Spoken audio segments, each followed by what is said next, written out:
In this lesson, we're going to take a look at output and a few of the different ways that we can make use of output when we're using PowerShell.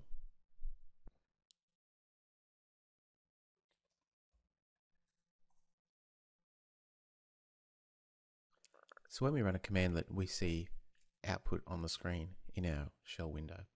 The PowerShell commands can be used to send output to more than just the shell. You can also output to files as well. So let's just take a look at three useful output commandlets.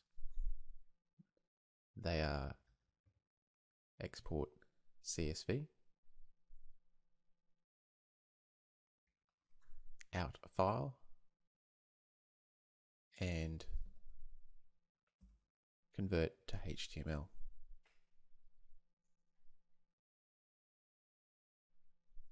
So let's take a look at what happens when we pipe the output from get mailbox to each of those commandlets. So we'll start with export CSV.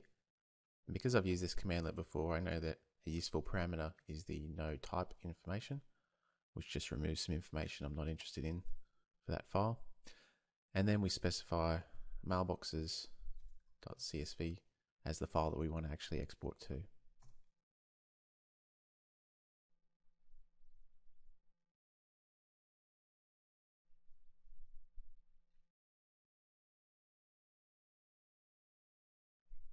Okay, let's have a look at the results.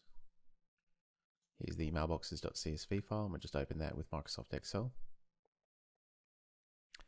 And you can see that quite a lot of information has been output into that file. In fact, all of the properties of all of the mailboxes have been exported into that CSV file.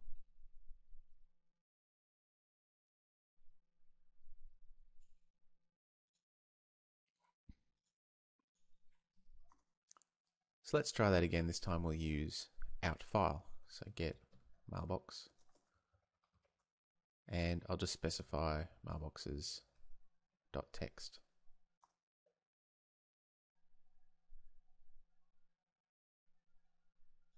Let's have a look at the results. So here's the mailboxes.text file that was output.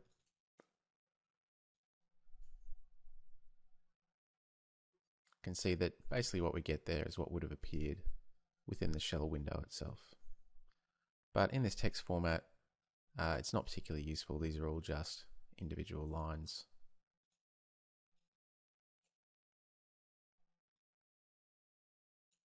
So there's not too much we can really do with that.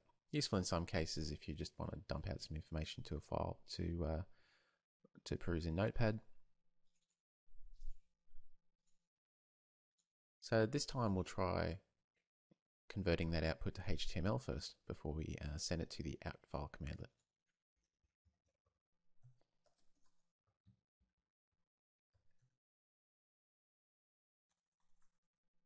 Convert to HTML, and this time we'll say mailboxes.html because we're expecting HTML output in this case. All right, let's take a look at the result again.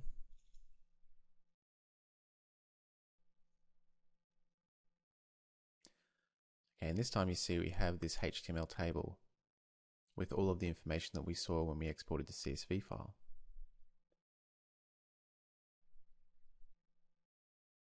Now, at face value, this might seem to be unreadable, but you can use some extra parameters to specify some styles for HTML to determine how this actually styled, different fonts and colors and so on. And I'll place a link to an article that describes how to do that below this video. Now at this stage you might be thinking that perhaps too much information is being output to those CSV and HTML files, that we're seeing more properties than we're really interested in for those mailbox objects. So in an upcoming lesson I'm going to demonstrate some techniques for extracting only the information that you're interested in exporting to a file. But before we do that, there are just a few other commandlets that I'd like to cover in the lessons here before we move on.